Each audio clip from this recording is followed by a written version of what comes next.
I found that nothing in life is worthwhile unless you take risks. Nothing.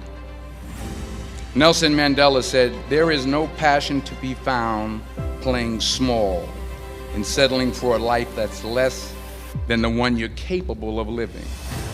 Now, I'm sure in your experiences in school and applying to college and picking your major and deciding what you want to do with life, I'm sure people have told you to make sure you have something to fall back on. Make sure you got something to fall back on, honey. But I never understood that concept, having something to fall back on. If I'm going to fall, I don't want to fall back on anything except my faith.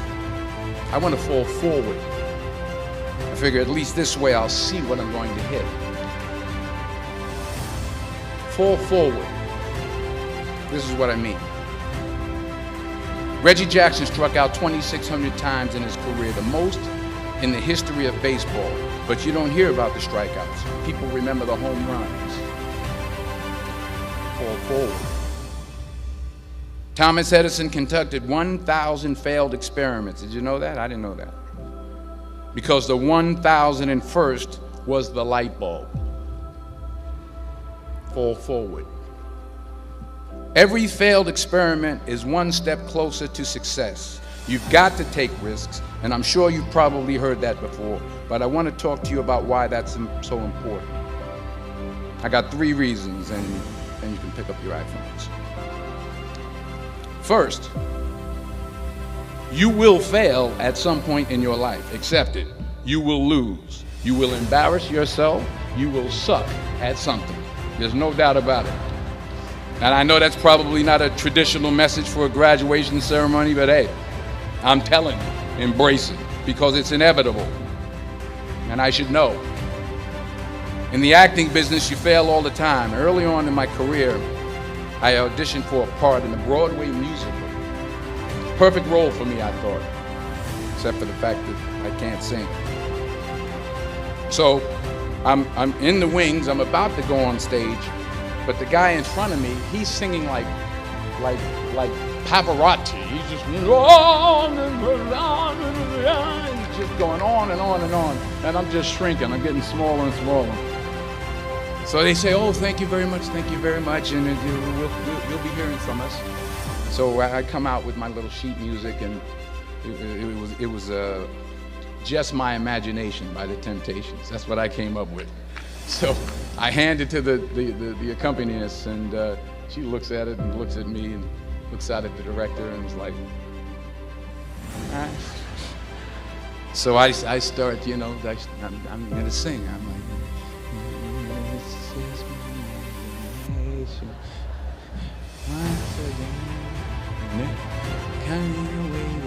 and I'm not saying anything, so I'm thinking I'm getting better. So I start getting into it. But the next part of the audition, he called me back. The next part of the audition is the acting part of the audition. So I'm like, hey, okay, maybe I can't sing, but I know I can act. So they pair me with this guy, and again, I didn't know about musical theater. And musical theater is big, so they can reach everyone all the way in the back of the stadium. And I'm more from a realistic, naturalistic kind of acting where you actually talk to the person next to you. So I don't know what my line was. My line was, well, hand me the cup. And his line was, well, I will hand you the cup, my dear. The cup will be there to be handed to you. I said, oh, okay. Well, should I give you the cup back? Oh, yes, you should give it back to me, because you know that is my cup and it should be given back to me. I didn't get the job. But here's the thing. I didn't quit. I didn't fall back. I walked out of there to prepare for the next audition, and the next audition, and the next audition. I prayed. I prayed. And I prayed. But I continued to fail, and fail, and fail. But it didn't matter, because you know what? There's an old saying, You hang around the barbershop long enough, sooner or later you're going to get a haircut. So you will catch a break, and I did catch a break. Last year, I did a play called Fences on Broadway. So someone talked about it. Won the Tony Award. And I didn't have to sing, by the way. But here's the kicker. It was at the Court Theater. It was at the same theater that I failed that first audition 30 years prior.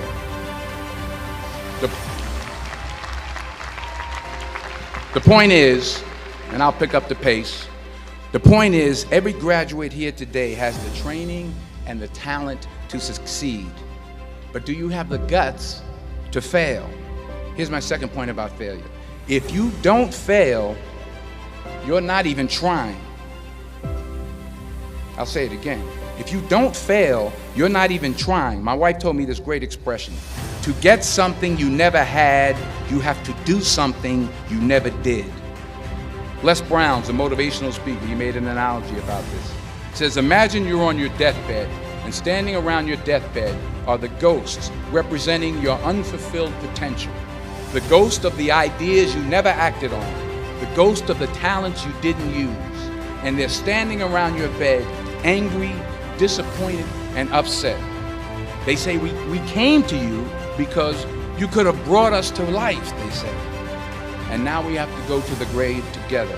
So I ask you today, how many ghosts are going to be around your bed when your time comes? You've invested a lot in your education, and people have invested in you. And let me tell you, the world needs your talents, man, does it ever.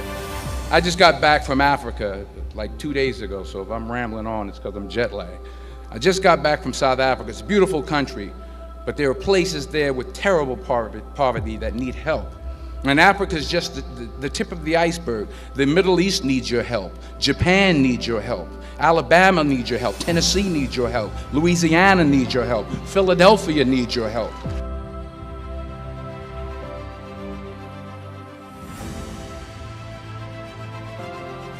The world needs a lot, and we need it from you.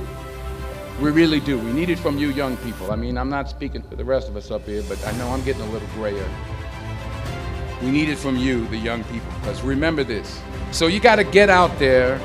You got to give it everything you got, whether it's your time, your talent, your prayers, or your treasures. Because remember this. You will never see a U-Haul behind a hearse.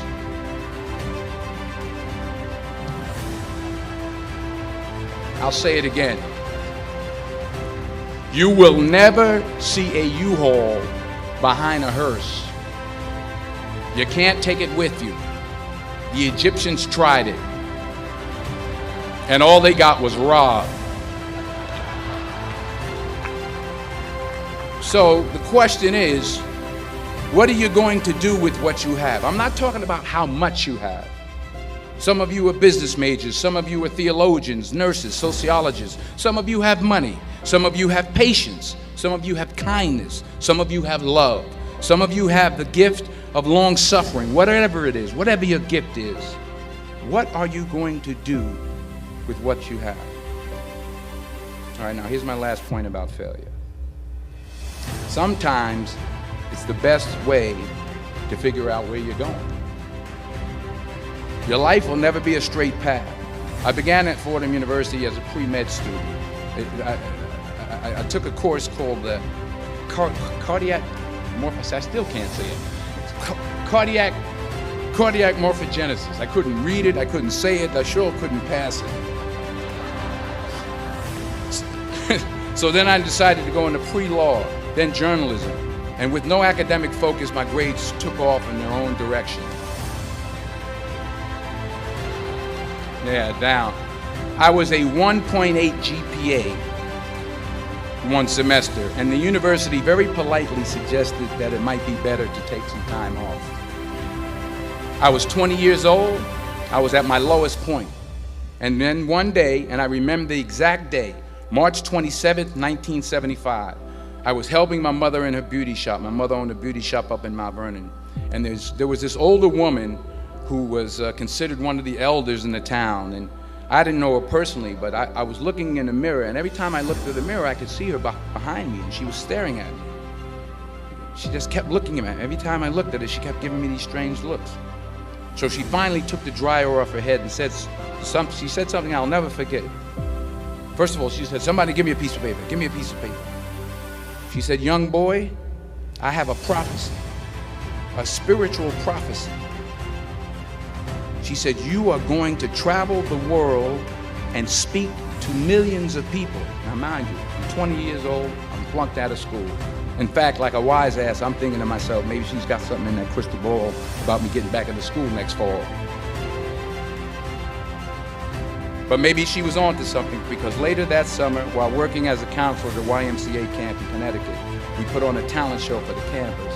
And after the show, another counselor came up to me and asked, "Have you ever thought about acting? You're good at that." So when I got back to Fordham that fall, I got in and I changed my major once again for the last time. And in the years that followed, just as that woman prophesied, I have traveled the world and I have spoken to millions of people through my movies. Millions who up till this day couldn't see me, who up till this day I couldn't see while I was talking to them, and they couldn't see me, they could only see the movie. They couldn't see the real me. But I see you today, and I'm encouraged by what I see. And I'm strengthened by what I see. And I love what I see.